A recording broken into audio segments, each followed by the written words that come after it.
Bonjour à toutes et à tous. Donc nous reprenons, c'est la 6e séance consacrée à la volonté et à l'action. Il est possible que je déborde un peu dans l'horaire aujourd'hui, juste d'un petit quart d'heure, donc je vous préviens. Première heure. Donc je le disais la semaine passée, une volonté seule face à l'intellect n'est qu'une fiction qu'il faut balayer d'emblée. Donc je reviens là-dessus et ce faisant, je reviens à Jean Buridan. Il n'y a pas de volonté et d'intellect sans appétit. N'oubliez jamais ce tiers, l'appétit, appetitus. Une volonté seule avec l'intellect correspondrait à un monde sans circonstances extérieures, une situation idéale, peut-être même une expérience de pensée où rien d'extrinsèque ne viendrait influer sur l'action. Mais ce monde-là n'est décidément pas le nôtre. Ce monde n'est pas le nôtre.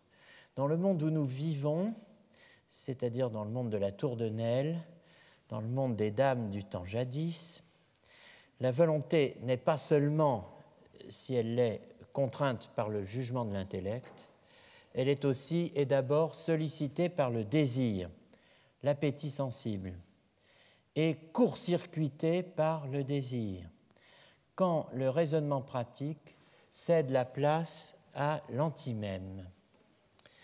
C'est du moins ce que dit Buridan.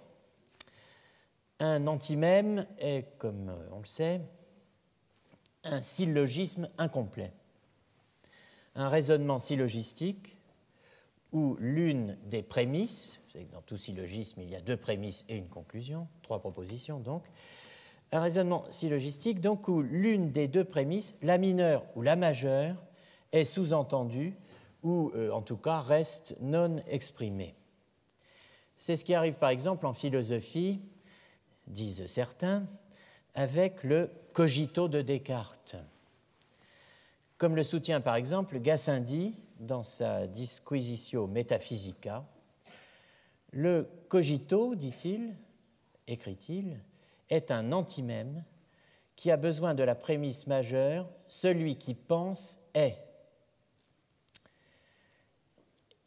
Descartes, lui, en revanche, passe en 2 temps du je pense au je suis. Je pense, premier temps, donc je suis, deuxième temps. Là, il faudrait 3 mouvements. Premier mouvement, la majeure, celui qui pense est. Deuxième mouvement, la mineure, je pense. Conclusion, donc je suis. Ce que fait Descartes, c'est ce qui nous arrive tous les jours avec l'appétit. Désir, raisonnement, réaction, raccourci. Tout a trait au temps. Je précise. Qu'est-ce qui distingue l'homme de l'animal ? Qu'est-ce qui distingue l'animal humain de l'animal non humain ? Certains diront pas grand-chose. Tous deux, en effet, l'animal humain et l'animal non humain, sont nécessités. L'un, l'animal humain dans sa volonté, l'autre, l'animal non humain, dans son appétit. C'est ce que suggère la proposition nécessitariste, intellectualiste, 159 du syllabus de Tempier, qui décidément ne veut pas s'afficher. Eh bien, ce n'est pas grave. Qui soutient que, donc je reviens en arrière, comme ça on ne la verra plus, qui soutient que la volonté de l'homme est nécessitée par sa connaissance, comme l'appétit de la bête, de la brute, est nécessité par l'objet de son désir. Aristote répond à la question que je viens de poser, qu'est-ce qui distingue l'homme de l'animal, il répond, ce qui distingue l'homme de l'animal, c'est le désir, la gestion humaine du désir, la différence entre le désir humain et l'appétit animal, et même la gestion humaine de l'appétit. Tout cela. Mais tout cela tient en un mot, temps, et une expression, rapport au temps. Le désir, je vais parler en aristotélicien, comme pouvait le faire Buridan. Le désir, dit Aristote, c'est cette puissance de l'âme qui est principe du mouvement. Le désir peut mouvoir de deux façons. Hors du raisonnement, en tant qu'appétit, et selon le raisonnement, car même lorsque l'on se meut selon le raisonnement, on se meut aussi par la volition, et pas seulement par l'intellect, et la volition est une forme de désir. Le désir est donc partout dans le mouvement humain. Mais, dit Aristote, souvent les désirs se contredisent. Et souvent aussi, l'appétit contredit la raison. La première contrariété, la contrariété entre les désirs, est chez tous les animaux sensibles, doués de sensations, les bêtes et les hommes. La deuxième contrariété entre l'appétit et la raison est seulement chez l'homme, car elle supprime car elle suppose la conscience du temps. J'ai manqué tout mon effet en remplaçant suppose par supprime, donc je recommence. La seconde, donc la contrariété entre l'appétit et la raison, est seulement chez l'homme, car elle suppose la conscience du temps. Comme l'écrit Aristote dans ce palimpseste tragique que je vous montre et soustrait, supprime à vos regards. Donc, comme l'écrit Aristote dans le De Anima, les désirs naissent en lutte les uns contre les autres. Et cela se produit quand raison et appétit militent en sens contraire. C'est le propre des êtres qui ont la perception du temps. L'intellect nous pousse à résister en considération de l'avenir.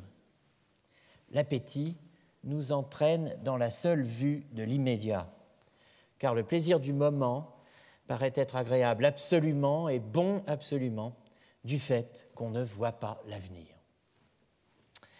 Il y a ceux qui voient l'avenir et ceux qui ne le voient pas. La fourmi et la cigale humaine, et puis il y a l'homme pressé qui ne suit pas le principe de précaution. Plus le désir est fort, plus le temps manque. La force du désir raccourcit le temps de réponse. Pourquoi ? Voici la réponse de Buridan. Parce que dans le syllogisme mental qui sépare l'attente de l'accomplissement, le désir prend la place de la mineure du raisonnement syllogistique. Le péché n'attend pas la ratiocination complète, il abrège. Je vois le verre, je le vide. L'action est directe, elle est non délibérée. La logique du désir, c'est la suppression de l'intermédiaire. Alors, nous venons de retrouver Aristote, c'est formidable, mais nous le retrouvons au moment où nous n'avons plus besoin de lui. Il est donc le Grouchy de ce cours. Voici ce que dit Buridan. De même que l'intellect théorique, au fait de la connaissance d'une certaine prémisse, l'abandonne et tire seulement sa conclusion de l'autre, ce qui est la description de l'antimème en philosophie théorique, de même aussi l'intellect pratique. Aristote dit que dans ce cas, nos opérations sont rapides et qu'elles ne sont pas délibératives. Et il dit aussi que souvent l'appétit, quand il a été incliné vers quelque chose, supplée la prémisse et n'attend ni le jugement ni le conseil. Alors le conseil, c'est moi qui parle, c'est le résultat de la délibération de l'intellect. Comme lorsque j'ai une terrible envie de boire du vin et qu'ayant jugé par les sens qu'il y a là du vin à boire, je le bois sans me demander, sans juger s'il est bon de boire du vin. Et c'est en cela que souvent se produisent des péchés, parce que l'appétit incliné n'attend pas les raisonnements de l'intellect. Le désir efface la mineure. Il se met à sa place, il en tient lieu. Pourquoi 3 phrases quand 2 suffisent? Le péché n'attend pas. Il ne lit pas les sous-titres de la loi du 10 janvier 1991, dite loi Évin. Il ne consomme pas avec modération, il consomme vite, antimematiquement, per processum in syllogismo antimematico, dit Buridan. Il abandonne une prémisse, l'abus du vin est dangereux pour la santé, et tire seulement sa conclusion de l'autre, il fait grand soif, laquelle, tacitement itérée, dans un temps insensible à l'âme, tient lieu de prémisse sous-entendue. D'où 2 formules, la formule que je recommande absolument, bien sûr, j'ai soif, majeur, mineur, l'abus d'alcool est dangereux, conclusion, je consomme avec modération. La prémisse buridanienne, purement descriptive, j'ai soif, mineur, silencieuse, effacée, je dois boire, conclusion, je bois. J'ai soif, je bois. Face au raccourci du désir, l'intellect, quand et si il désire, cherche à gagner du temps. L'intellectus buridanien n'est pas une prison mentale, c'est une cellule de dégrisement préventif. Quand l'appétit sensible prend la place de la délibération en ne présentant que le bon aspect de la chose désirée, il fait sauter ce qui sépare l'homme de l'animal, à savoir le temps de la réflexion. Le temps de la réflexion qui permettrait de différer l'action, d'attendre un jugement plus complet, meilleur, plus informé, plus équilibré, ou, comme on dit aujourd'hui, un meilleur jugement. Comme l'écrit Christophe Grelard, ce qui fait l'homme, c'est par son arme intellective, chez Buridan, spécifiée en intellect théorique, en intellect pratique et en volonté, ce qui fait l'homme, donc, je cite, c'est de s'abstraire des circonstances de l'action et, dans une certaine mesure, de choisir contre ce que dicte la nature. Le suspens, la capacité de demeurer en suspens, est ce qui distingue l'homme de l'animal. Non pas l'indifférence d'équilibre stupide, quasi minéralisée de l'âne, mais la capacité proprement humaine ou, première possibilité, de ne pas vouloir ce que tout, au dedans comme au dehors, vous pousse à vouloir. Deuxième possibilité, vouloir ce que tout, au dedans comme au dehors, vous pousse à ne pas vouloir. Et enfin, troisième possibilité, celle qui fait vraiment l'homme, prendre provisoirement, jusqu'à plus ample informé, congé des 2 attitudes précédentes.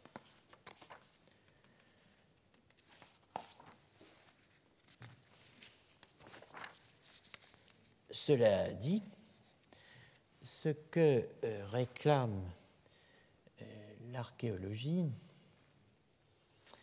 du sujet n'est pas seulement de pointer la différence supposée entre l'homme et l'animal dit aujourd'hui non humain, à savoir la possibilité alléguée de suspendre tout assentiment et la capacité attestée, nous constatons parfois dans notre propre vie, de réclamer un surcroît d'informations à l'intellect à l'instant du choix, l'un n'impliquant pas obligatoirement l'autre. Ce que réclame l'archéologie du sujet agent, c'est d'explorer, de tracer et de structurer, en partant de Buridan et de sa théorie remarquable, l'archive du vouloir, où elle est, du vouloir que ne pas, nolle, et du ne pas vouloir, non welle. Donc vous rappelez les trois lettres, V pour welle, VN pour vouloir que ne pas, nolle, et NV, non welle, ne pas vouloir. Que puis-je vouloir? Que puis-je nouloir? Que puis-je différer? Il y a des limites aux actes de la volonté. Deux au moins, selon Buridan. Première limite. J'imagine ça vous laissera perplexe, mais bon, on est dans une théorie rationnelle, rationaliste du comportement humain, aristotélicienne et grecque, d'une certaine manière. Donc tout à fait en dehors de ce que nous vivons aujourd'hui. Premièrement, la volonté ne peut vouloir quelque chose de mauvais comme tel. Quelque chose qui est mauvais, de chez mauvais, dirait un jeune. Enfin, je pense qu'il dirait même plus là, d'ailleurs, mais peu importe. Quelque chose de mauvais comme tel. La volonté ne peut le vouloir. Elle ne peut vouloir ce que l'intellect n'a pas jugé bon d'une manière ou d'une autre.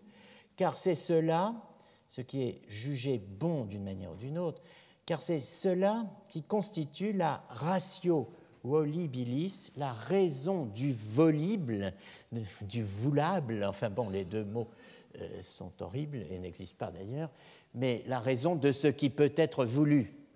Ce qui peut être voulu, eh bien, c'est quelque chose qui est bon, qui est jugé bon. Alors, la volonté ne peut vouloir quelque chose de mauvais comme tel, mais elle peut, en revanche, ne pas refuser un mal apparent. Deuxième thèse de Buridan, la volonté ne peut nouloir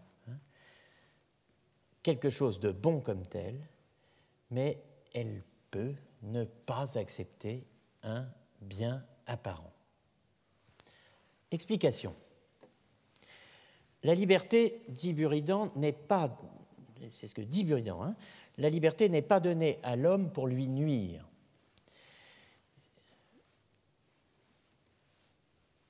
Si elle est bien ordonnée.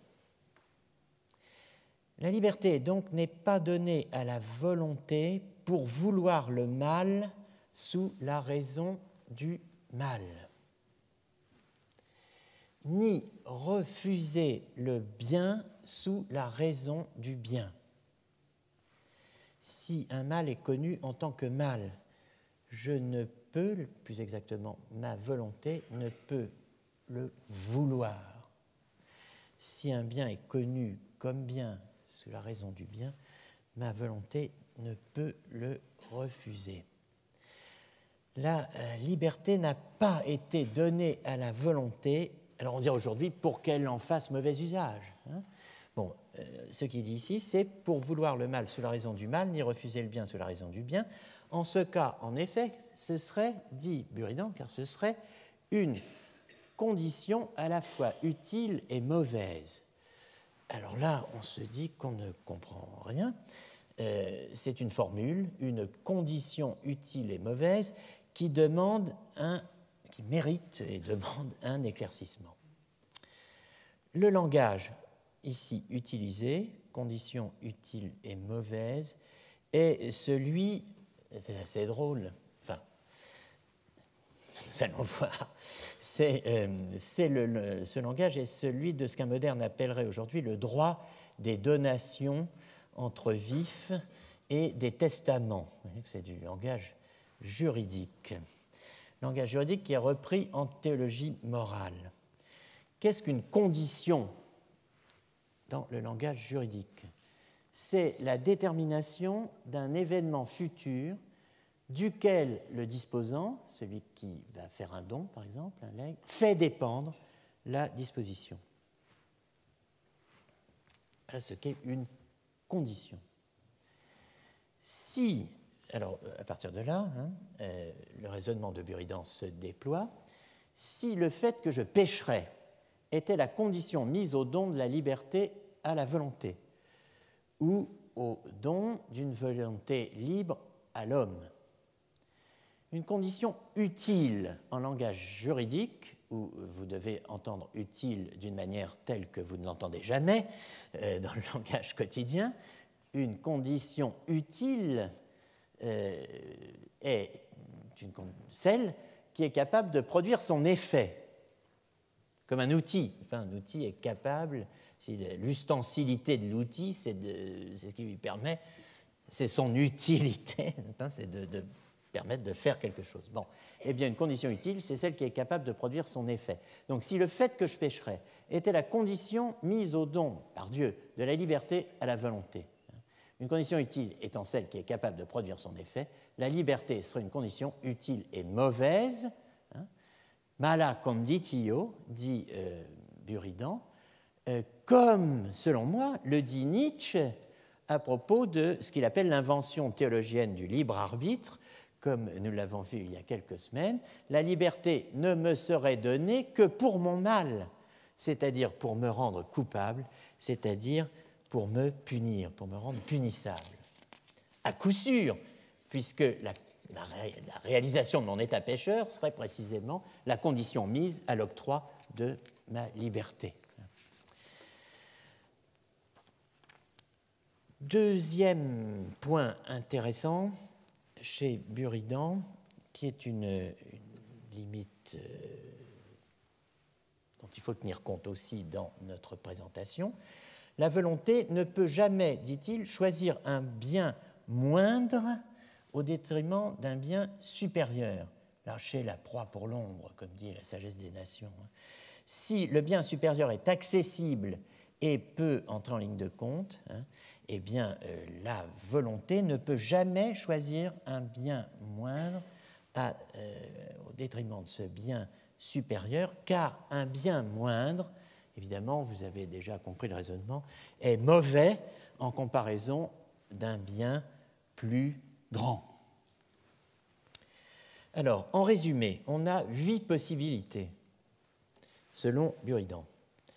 Les possibilités de la volonté sont les suivantes. La volonté, que peut la volonté? Elle peut escaliter. Elle peut vouloir un bien réel. Même elle le doit. Mais bon, nous parlons des possibilités. Un bien réel, c'est un bien vrai, un vrai bien, et c'est aussi épistémiquement, pour Buridan, un bien connu. Si vous trouvez l'expression « un bien connu », ça veut dire un bien connu comme tel, c'est-à-dire un bien connu comme bien, c'est-à-dire un bien qui est connu dans sa propre essence, si je puis dire, comme étant bon partout lui-même, donc il est vrai bien et il est bien réel. Donc pour Buridan, un bien réel, c'est un bien connu. Un bien connu, c'est un bien réel. La volonté peut nouloir, nouloir, gardons ça bien en tête, VN, vouloir que ne pas, elle peut nouloir un mal réel, c'est-à-dire vouloir qu'un mal réel ne soit pas réalisé. Elle peut vouloir un bien apparent, elle peut nouloir un mal apparent, elle peut, NV, ne pas vouloir, non velle et non plus nolle ou nolle comme ici, elle peut ne pas vouloir un bien apparent et elle peut ne pas vouloir donc ne pas vouloir un mal apparent. Elle peut aussi vouloir ou vouloir ne pas, vouloir, ce qui se présente à la fois comme bon et mauvais, c'est-à-dire quelque chose qui se présente à vous de telle façon que vous pouvez vous dire il y a du bon, il y a du mauvais. Mêlés.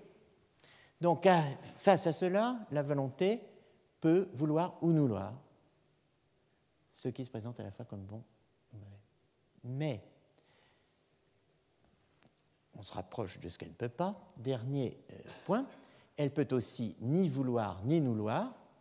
Et ça, c'est, rappelez-vous, ce qui fait l'homme, disais-je. Elle peut rester en suspens. Elle peut différer, elle peut attendre, elle peut réclamer à l'intellect un supplément d'enquête, elle peut prolonger la délibération. Ce qu'elle ne peut pas, ce qui dans ce dispositif est hors jeu, ce qui ne peut être, c'est la conjonction entre vouloir et vouloir à la fois. Que ce soit un bien apparent, un mal apparent, ou ce qui se présente à la fois comme bon et mauvais. Voilà, on aura l'occasion de revenir sur ce point parce que c'est trop vite dit, ceci. Ça va se compliquer un peu. Mais bon, on a ça en tête. Buridan valorise le non-wellé, non-vouloir, et le non-nollé, le ne pas vouloir que ne pas. Il en fait des actes positifs, dont la conjonction ouvre la dimension du différé, du tiers-état entre vouloir et vouloir, will et nil, willing et nilling en anglais. C'est donc dans cette capacité d'en demander plus à l'intellect que réside la meilleure preuve de la liberté de la volonté relativement à la détermination qu'est censée lui imposer l'intellect. La volonté a toujours la possibilité de dire à l'intellect « tu ne m'informes pas assez, je ne veux ni ne veux pas, je suspends mon jugement ». Bon, j'anthropomorphise un peu là, mais c'est pour faciliter les choses. En combinant donc notre quadrilatère anselmien du vouloir, V, NV, NVN et VN, n'est-ce pas, avec les analyses de Fabienne Pironnet, une des historiennes de Buridan, sur le non-wellé chez Buridan. Études qui n'ont rien perdu de leur intérêt. On obtient le dispositif suivant qui est articulé sur la base des cinq situations dans lesquelles un individu doué de volonté peut se trouver relativement à un objet que je vais appeler X que lui propose l'intellect. Alors, première situation. Je vais représenter en vert ce qu'il peut, comme, n'est-ce pas, un feu vert, blanc, enfin jaune, feu vert, feu jaune, feu rouge. Ce qui est possible, c'est en vert, ce qui ne se peut, c'est en rouge. Je n'hésite pas sur la polychromie pédagogique. Alors, le premier point, bon, évidemment, vous n'allez pas trouver cette expression chez Buridan, mais quand même. Si X, c'est-à-dire l'objet que propose l'intellect à la volonté, si X est parfaitement, absolument, entièrement, complètement bon, la volonté est nécessairement portée à le vouloir, V. Elle ne peut pas le vouloir. C'est pour ça que j'ai mis un petit astérisque devant VN, que j'ai mis en rouge aussi, mais elle peut ne le pas vouloir. Donc les deux attitudes vis-à-vis d'un bien absolument connu comme tel, c'est le vouloir ou bien ne pas le vouloir. Alors, on va se dire, mais c'est bien, cette situation est purement théorique. Enfin, si le jugement qui propose X est absolument certain, on ne voit pas pourquoi la volonté requerrait une délibération plus poussée. Eh bien, c'est que l'on ignore l'oblomovisme, ou plutôt l'oblomovrie, oblomovщина, excusez-moi, bon, je ne prononce pas très bien. Qu'est-ce que c'est que ça, l'oblomovrie? C'est l'insipide décoction d'apathie aboulique, de paresse et de procrastination qui finit par coûter la vie à Oblomov, le héros du grand roman d'Ivan Goncharov. Donc l'internalisme fort que j'ai évoqué dans les séances précédentes se heurte ici au problème de l'acrasie, la faiblesse de la volonté, dans lequel je ne veux pas pour le moment entrer ici. Deuxième situation, après le bien certain, il y a le mal certain. Si l'objet X que l'intellect présente à la volonté est entièrement mauvais, la volonté ne peut le vouloir, car évidemment cet objet n'a pas la ratio volibilis, il n'a pas la raison du volible ou du voulable, puisque la raison du volible ou du voulable, je vous le rappelle, c'est le bon, c'est le bien. Bon, donc ce qui est entièrement mauvais n'a pas la ratio volibilis, mais elle peut le nouloir ou ne le pas vouloir. Cas symétrique d'acrasie, de faiblesse de la volonté. Restent les trois autres cas qui sont censés être les plus factuels car ils sont fondés sur des apparences, apparence de bien, apparence de mal et mélange ou ambiguïté. Si X apparaît comme bon, c'est le cas du bien apparent, la volonté peut naturellement le vouloir, dit Buridan, mais aussi ne le pas vouloir, NV.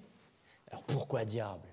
Eh bien, parce que l'agent, vous, moi, pense que X recèle peut-être un mal caché. Il y a un vice de forme, ou qu'un mal pourrait résulter de X. Donc, la volonté peut ne le pas vouloir.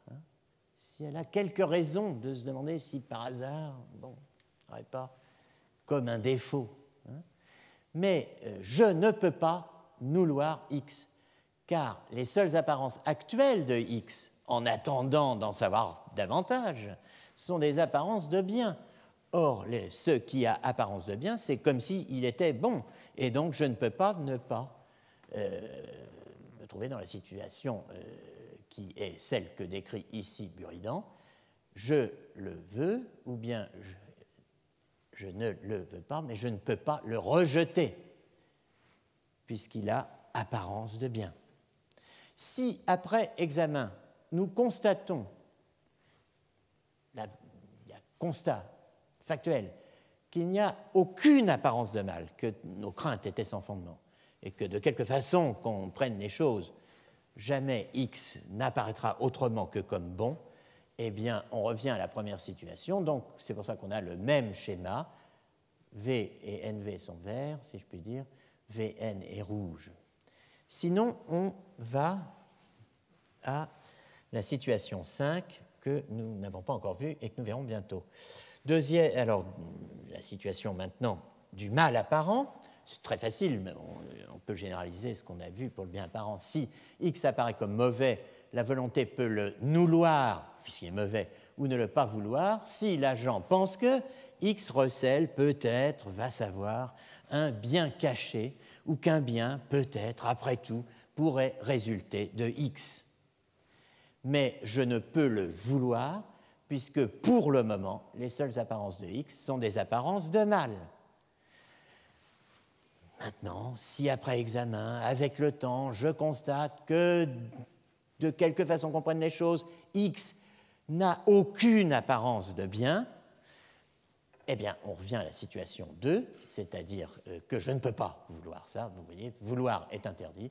En revanche, les attitudes suivantes, ne pas vouloir et vouloir que ne pas, s'imposent.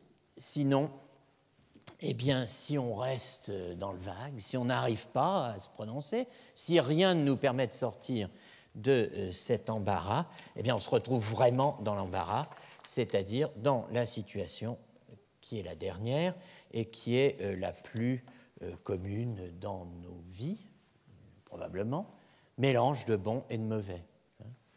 Si X apparaît comme à la fois bon et mauvais, bon sous un rapport, mauvais sous un autre, partiellement bon, partiellement mauvais, il n'y a pas de restriction cette fois. On ne pose pas de restriction. On dit, eh bien, les trois attitudes sont possibles.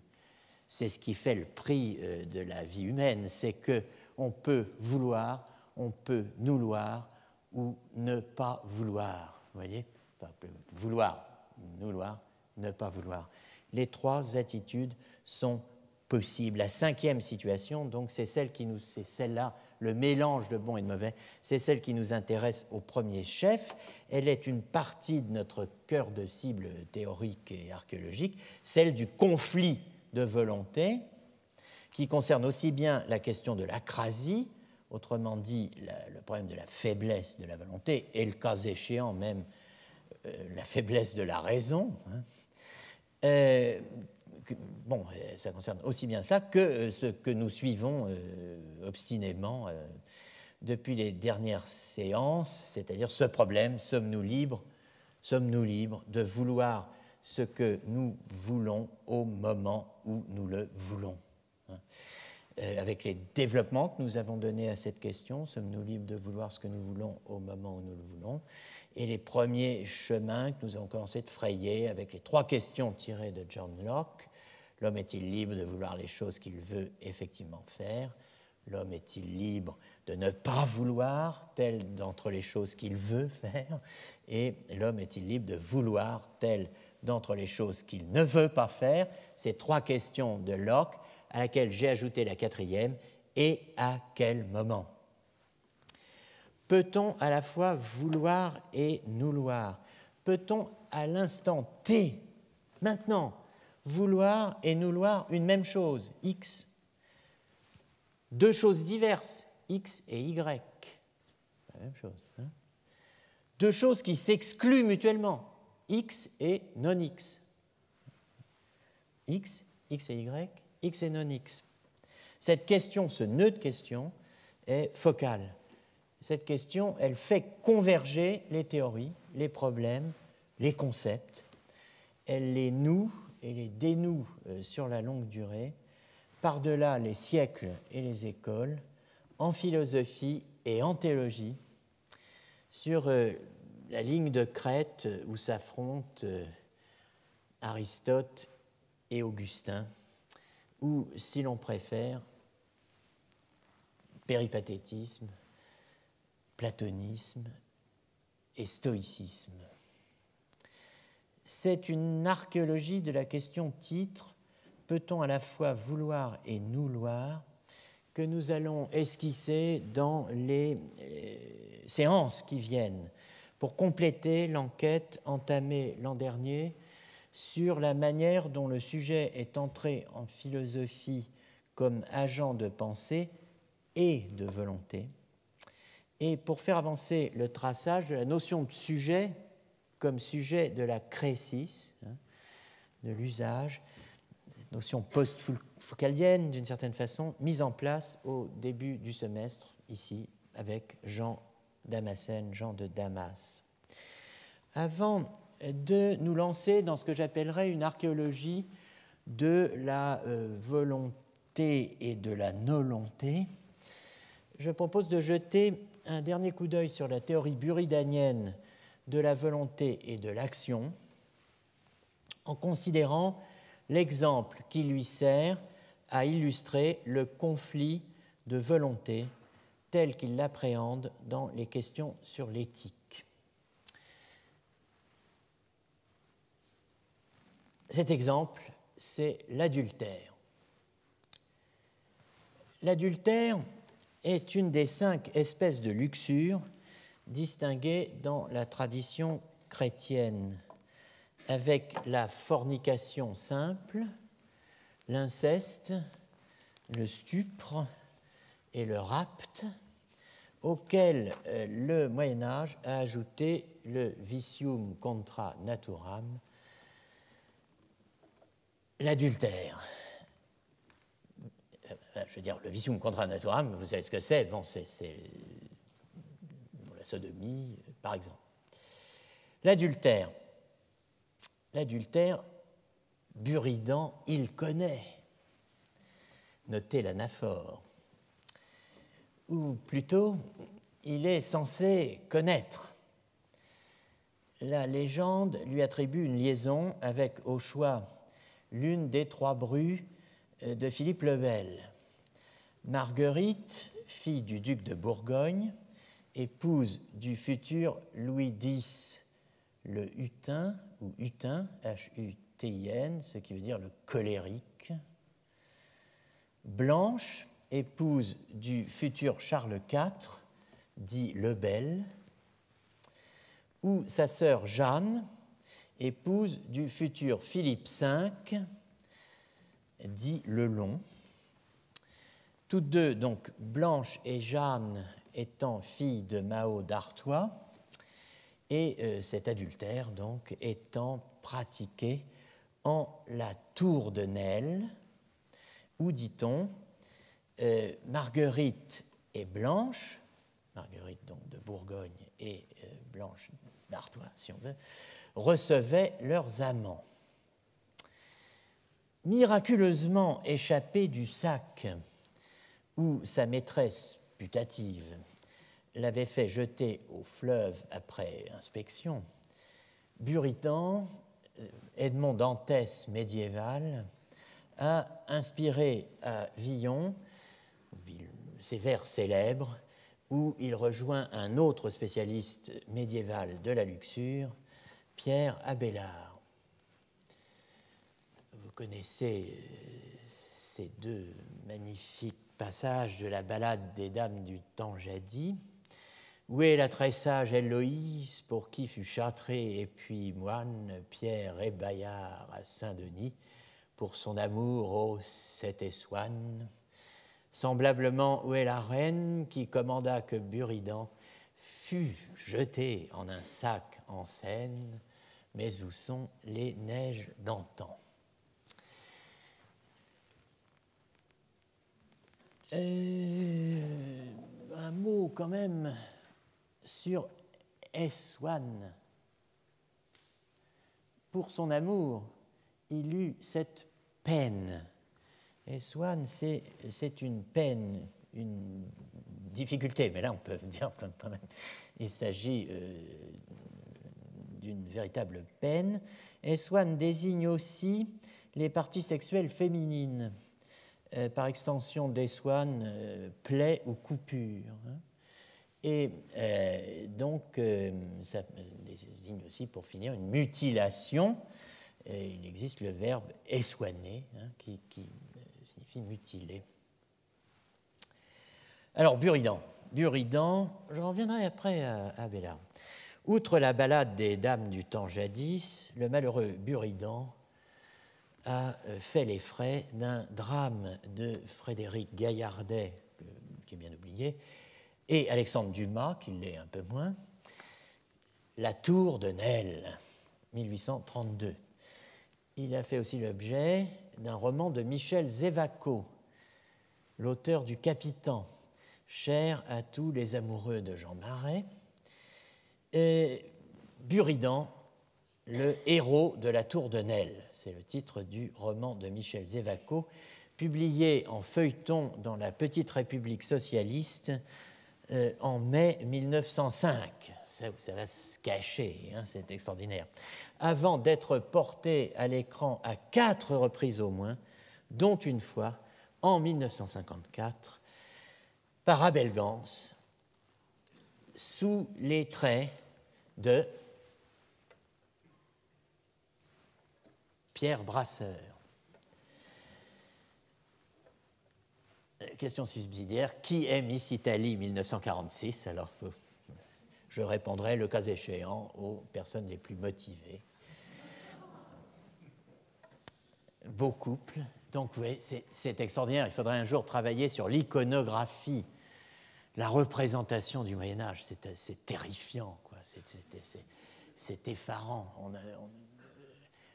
Lui, il a l'air plus ou moins, je ne sais pas, d'un traître de comédie espagnole. Bon, elle a l'air, je ne sais pas, de la reine de Saba. Enfin, on ne sait pas du tout à quoi on a affaire. Bon, enfin, en tout cas, bon, ce que Buridan nous dit de l'adultère est proprement médiéval, ça n'est pas synégénique.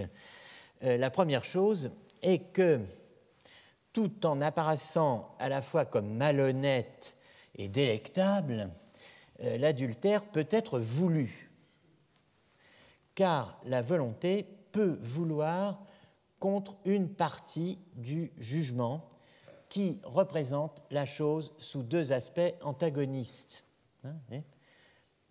C'est présenté à la fois comme malhonnête et délectable. Ce jugement qui vous présente une chose à la fois comme malhonnête et délectable, eh bien, bon, la volonté peut vouloir contre une partie du jugement en choisissant l'autre, si je puis dire. La volonté, donc, peut vouloir, dit Buridan, ce qui, d'une certaine façon, a été jugé mauvais et rejeter ce qui, d'une certaine façon, a été jugé bon. Par exemple, si l'adultère était apparu malhonnête et délectable à la fois, la volonté, malgré la malhonnêteté, peut vouloir l'adultère en raison de la délectation qu'il procure. Ainsi, il est donc évident que la volonté peut vouloir contre une partie du jugement. Vous direz, et ensuite? Eh bien, ensuite, rien. Je ne peux vouloir l'adultère. Il suffit de peser, pour le comprendre, le poids respectif du plaisir et de l'honneur. Le plaisir est un bien, l'honneur est un bien. Je ne puis vouloir l'adultère que si, après réflexion et comparaison des deux biens, l'intellect juge que le plaisir est un bien plus grand que l'honneur. Dans le cas contraire, je ne puis que le nouloir. Qui doutera du résultat? Le châtiment de Gautier et Philippe d'Aunay, les amants allégués de Marguerite et Blanche à la tour de Nesle, la mort de Marguerite et le long châtiment de Blanche suffiraient à rappeler le plus intempérant à la hiérarchie des valeurs. Je vous en épargne les détails anatomiques du supplice infligé aux deux frères d'Aunay. Voyez la chronique de Guillaume de Nangis pour avoir quelques précisions que j'oserais qualifier d'éparses. Et je vous laisse la conclusion. Je parle de conclusion. Une chose est sûre. Si l'on sait, dit Buridan, que l'adultère est un mal, et on le sait, on ne peut aller contre, on ne peut passer outre, sous peine, précisément, et c'est ce qui nous importe ici. Alors tenez-vous bien, mais nous sommes au Moyen-Âge, et le Moyen-Âge est l'âge de la logique, sous peine d'avoir deux jugements contradictoires. Horresco referens. Quand on a une science actuelle et particulière, complète, où rien n'est laissé dans l'ignorance ni en suspens. Quant à ce qu'il faut faire ou ne pas faire, on ne peut pas agir contre ce savoir. Car, dit Buridan, ce serait porter à la fois deux jugements contraires. Porteret simul habere judicia contraria. Or, dit-il, on ne peut pas avoir en toute sincérité et en pleine actualité deux jugements contraires. Alors, on peut suivre l'ensemble du raisonnement de Buridan. Si tu juges en acte qu'il ne faut pas pratiquer l'adultère avec cette femme. Et qu'en même temps, tu juges en acte qu'avoir un rapport sexuel avec cette femme, c'est pratiquer l'adultère avec elle. Tu devrais nécessairement juger en acte qu'il ne faut pas avoir de rapport sexuel avec elle. Nous allons voir la justification. Un petit temps d'arrêt sur le mot moecandum, traduit par pratiquer l'adultère. Moekari, ou moekor, moekaris, moekari, moekatusum, être adultère ou vivre en concubinage.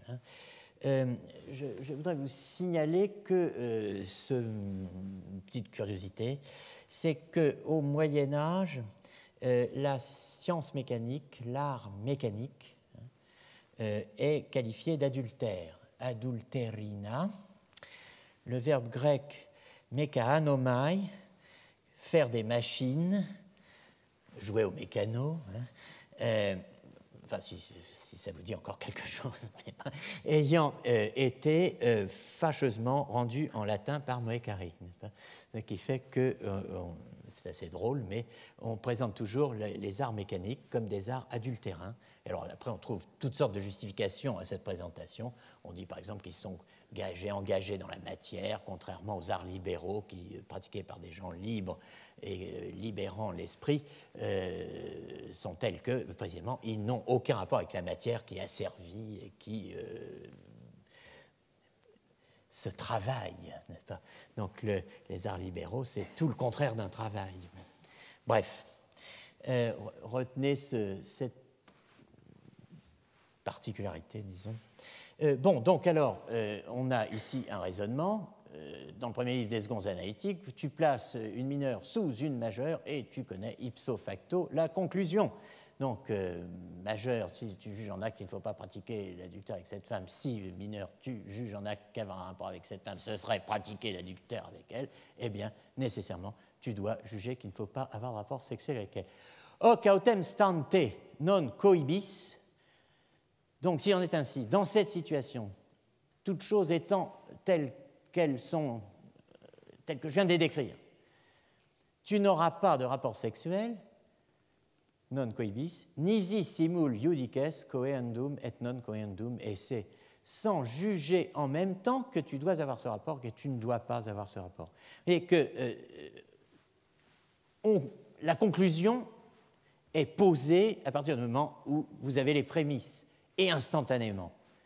Il n'y a pas de doute. Donc si tu agis quand même dans le sens qui est celui dans lequel tu ne devrais pas t'engager, c'est-à-dire si tu as ce rapport quand même, eh bien, tu ne pourras pas dire « excusez-moi, je ne savais pas, Non. Tu n'auras pas ce rapport sans juger en même temps que tu dois l'avoir et que tu ne dois pas l'avoir. Donc là, il y a une discordance absolue. Tu transgresses en connaissance de cause, oui, mais est-ce bien en connaissance de cause, est-ce bien être un homme qu'agir en te disant que tu dois et que tu ne dois pas, Pour Buridan, non, c'est irrationnel, ça n'a pas de sens. D'autres répondront, eh bien, mon cher, c'est pourtant bien là le problème, et c'est justement cela qu'il nous faudrait expliquer. De fait, c'est le problème depuis Paul de Tarse, c'est le problème depuis Augustin. Mais j'ajouterai, et ce sera un élément essentiel de notre enquête archéologique dans les semaines qui viennent, c'est un problème aussi vieux que la prière d'agonie du Christ. C'est ce que j'appelle le problème de Gethsémani. Nous en reparlerons. Dans l'immédiat, un mot sur Abélard, compagnon d'infortune partielle, pour ne pas dire plus, de Buridan dans la Ballade des Dames du temps jadis. Une des thèses fondamentales d'Abélard est que l'acte du péché n'ajoute rien à la culpabilité du pécheur, ni à sa condamnation par la justice divine.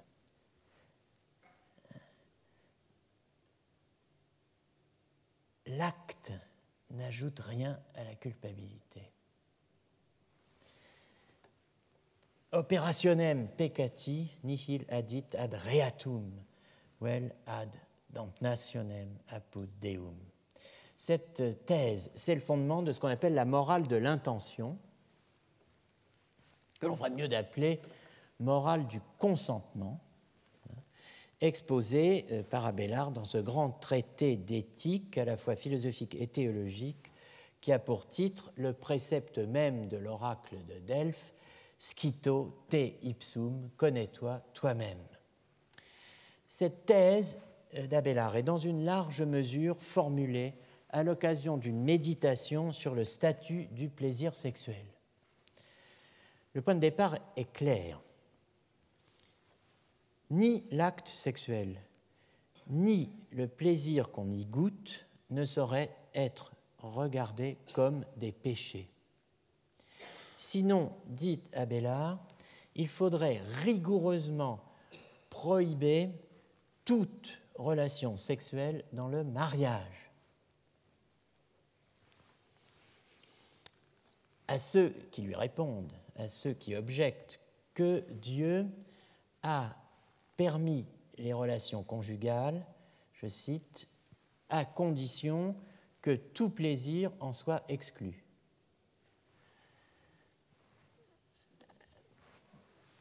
Abélard répond que si tel était le cas,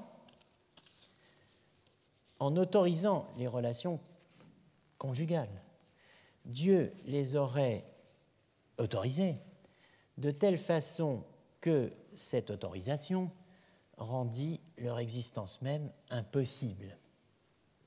Ce qui est irrationnel, absurde et, on pourrait même dire, impie. Il ne dépend pas de nous, c'est le point que soulève Abélard, il ne dépend pas de nous, en effet, d'éprouver ou non du plaisir. Ce qui compte donc, dit Abélard, ce n'est pas la delectatio, le plaisir, c'est le consensus, le consentement. Non pas le plaisir que l'on prend, mais le consentement qu'on lui donne intérieurement. Et Abélard d'évoquer un exemple qui, avec celui du malheureux, qui, chez John Locke, choisit librement de rester dans une pièce dont il ignore qu'on a condamné les issues. C'est le fameux, c'est le point de départ, n'est-ce pas, ce scénario de Locke, c'est le point de départ de ce qu'on appelle les Frankfurt Cases, les scénarios de Frankfurt,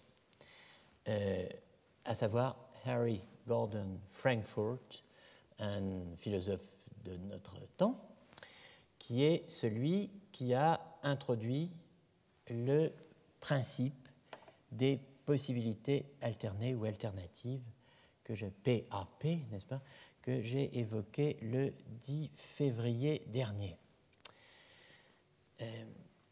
Un exemple, donc, est introduit par Abélard, qui, avec celui de Locke et de la personne qui croit agir librement en choisissant de rester librement dans une pièce dont, en fait, elle ignore qu'elle est fermée, qu'on en a condamné toutes les issues. L'exemple que prend Abélard, qui est le prototype, selon moi, des scénarios dont raffolent les philosophes américains aujourd'hui, les scénarios qui mobilisent ce qu'ils appellent le démon de Frankfurt.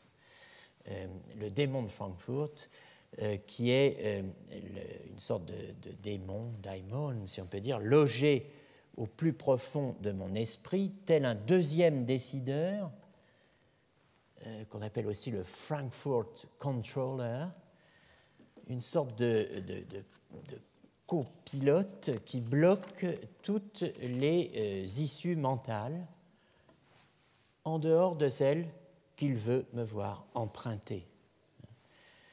Eh bien, l'exemple d'Abélard, c'est l'exemple d'un religieux qui est enchaîné sur un lit au milieu de femmes lascives. Alors, ici, outre le mauvais plaisant qui l'a placé dans cette situation, et sur lequel Abélard ne nous donne aucun détail, n'est-ce pas, le démon, qui n'est pas plus de Francfort que de Francfort, c'est la nature elle-même.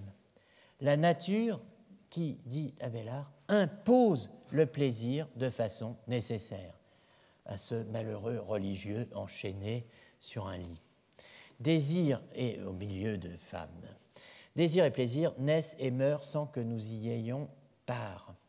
C'est pourquoi, 2 ou 3 siècles plus tard, après Abélard, la supposée scandaleuse doctrine d'Abélard, stigmatisée, comme on dit aujourd'hui, par Guillaume de Saint-Thierry, et l'anonyme compilateur des Capitula Aeressum, eh bien, cette supposée scandaleuse doctrine sera devenue standard grâce à Buridan, à ses disciples ou dépendants des années 1490, fin du XVe siècle, comme Bartholomé Arnold de Usingen ou Jadocus Trutvetter, qui sont, et donc à la distinction buridanienne entre première et deuxième opération de la volonté. Ces 2 personnages que je viens de mentionner, le premier, Usingen, est le maître, le professeur de logique et de dialectique de Martin Luther, à l'université d'Erfurt, donc ce n'est pas n'importe qui. Et l'éthique qu'a apprise Luther, c'est celle dont il trouvait des exemples dans la logique ou dans les écrits de philosophie naturelle de Usingen et de Trutvetter. Donc, en tout cas, ces 2 personnages, à la fin du Moyen-Âge, expliquent très bien, en suivant Buridan, que les complaisances et les déplaisances, complacentia et displacentia, c'est-à-dire les actes naturels de la volonté, les actes premiers de la volonté, qui sont inévitables, et à ce titre n'ont ni évaluation ni qualification morale, eh bien, se distinguent des actes seconds, l'acceptation ou le refus, acceptation de ce qui se présente comme un plaisir annoncé et qui se vit comme un plaisir éprouvé, eh bien, je peux l'accepter ou le refuser intérieurement. Eh bien, et c'est cela qui fonde la responsabilité et la culpabilité. Eh bien, cette acceptation ou ce rejet, c'est l'équivalent de ce que Abélard appelle le consentement 2 siècles plus tôt. Reste l'adultère. Abélard n'est pas adultère. Il a, comme vous le savez, séduit la nièce du chanoine Fulbert, dont il était censé assurer l'éducation. On pourrait à la rigueur donc l'accuser de stupre, c'est-à-dire de défloration illicite d'une vierge. Dans le Scito te ipsum, il donne en tout cas une analyse fine du fonctionnement ou de la structure de l'acte de volonté dans l'adultère en comparant ce dernier à la fornication. Alors, voici l'analyse. Il y a dans le désir adultère, entendez le désir d'un homme pour une femme mariée, la réciproque n'étant pas, pour ne dire jamais, évoquée. Il y a dans le désir adultère un attrait naturel pour la beauté, auquel on ne peut rien. Et il y a 2 actes de volonté.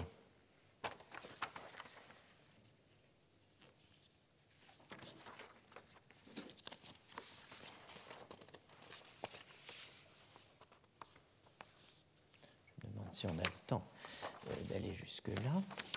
Oui, je vais quand même terminer ce point. Il y a 2 actes de volonté. Il y a ce qui dépend de la volonté, vouloir ou nouloir. Et il y a ce qui n'en dépend pas. D'un mot, ce sont les circonstances. Sur cette base, Abélard pose donc 2 actes. Souvent, écrit Abélard, il arrive que, attirés par sa beauté, nous voulons coucher avec une femme dont nous savons, dit-il, qu'elle est mariée. La volonté est nôtre, l'état de la femme désirée est circonstanciel. Nous avons un vouloir, nous voulons un rapport sexuel, coire en latin, c'est le premier acte de volonté. Mais il y a un second acte de volonté. Celui-là, cet acte, ne dit pas « je veux un rapport ». Il porte sur les circonstances, les conditions extérieures et ne dépend pas de la volonté. Cet acte dit donc « je voudrais ». Non pas « je veux », mais « je voudrais ». Donc, non pas « je voudrais commettre l'adultère avec elle », mais « je voudrais qu'elle ne fût pas mariée ». La volonté dans l'adultère, que l'on pourrait dire normal, se déploie donc en deux énoncés. Je veux un rapport avec elle et je voudrais qu'elle ne fût pas mariée. V plus VN, ou LE plus NOLE. En deux modes, l'un qui est catégorique, je veux, l'autre qui est optatif, je voudrais que ne pas, je voudrais qu'elle ne fût pas mariée, qui, dans la réalité, soit que la femme soit ou non mariée, bon, équivaudrait à un non-vouloir de l'adultère, car dans cette situation, ce n'est pas l'adultère pour l'adultère que nous cherchons, dit Abélard. Je veux un rapport avec elle et je voudrais qu'elle ne fût pas mariée. Souvent, il arrive que quand, attirés par sa beauté, nous voulons coucher avec une femme dont nous savons qu'elle est mariée, pour autant, nous ne voudrions pas tant commettre avec elle l'adultère que nous voudrions qu'elle ne fût pas mariée. Il est bien nécessaire donc de dire « je veux » et « je voudrais que ne pas ». Pour Abélard, l'homme adultère n'est donc pas agent de deux actes mentaux qui s'excluent, sujet d'un vouloir de X et d'un nouloir de X en acte. Il ne porte pas en même temps, et si j'ose dire sous le même rapport, deux jugements contraires. L'analyse d'Abélard permet donc d'échapper à la contradiction qui arrêtera Buridan. Mais ce n'est pas ce qui l'intéresse prima facie. À ses yeux, l'analyse qu'il propose permet surtout de distinguer deux sortes d'adultère. Et je vais terminer là-dessus, avant la pause, une analyse logique qui permet de distinguer deux sortes d'adultère.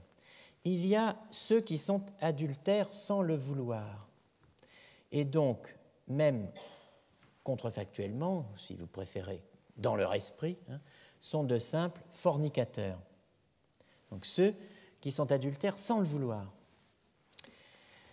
La fornication, je vous le rappelle, étant le rapport sexuel de deux célibataires, c'est-à-dire de personnes sans attache, dissolues, en latin soluti cum soluta, de quelqu'un qui n'est pas prisonnier de lien avec quelqu'une qui n'est pas prisonnière de lien, d'un libre et d'une libre, si vous voulez. Bon, dans le modèle médiéval, qui est hérité des Romains, alors ça c'est assez extraordinaire, et pas extraordinaire du tout d'ailleurs, ça va de soi, le rapport le modèle, c'est le rapport avec une prostituée, puisque la soluta, la prostituée, est la seule personne que l'on n'arrache pas à un père, que l'on n'arrache pas à un mari ou que l'on n'arrache pas à un frère. Elle est soluta. Bon.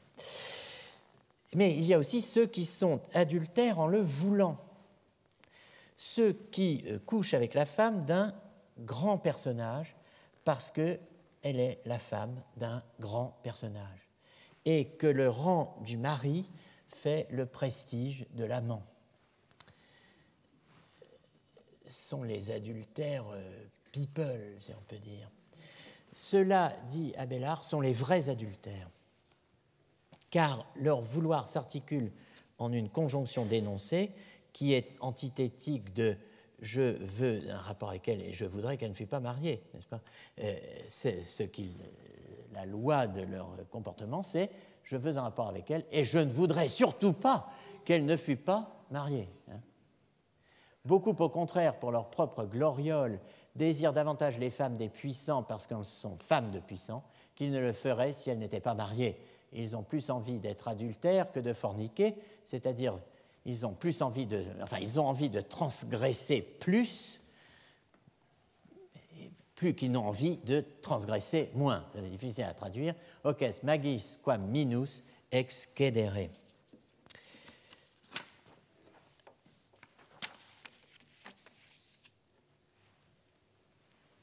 Donc, et je conclus, dans le cas de l'adultère par gloriole, hein, on a un vouloir catégorique et un non-vouloir, un non-vouloir que ne pas optatif. Hein, je ne voudrais pas qu'elle ne fût pas mariée. Bon, mais ça ne représente pas un conflit de volonté. Hein. Au moment où X veut la femme de Y, il n'est pas le cas qu'à la fois il la veut et ne la veut pas, ni a fortiori qu'à la fois il veut et ne veut pas commettre l'adultère. Il veut coïrer et voudrait ne pas moekari, ou bien, mais il ne veut pas à la fois l'un et l'autre coïrer et ne pas coïrer, ou bien moekari ou ne pas moekari. Il n'y a pas là réel conflit de volonté, ni de coexistence de désirs incompatibles, ou de volonté incompossible, ou d'actes mutuellement exclusifs. Il n'y a pas à l'instant T vouloir que P et vouloir que P, ou vouloir que P et vouloir que non P. Pour trouver cela, il faut sortir de l'archive que nous avons fouillée jusqu'ici et reprendre les choses par un autre biais. Break, comme on dit à la boxe.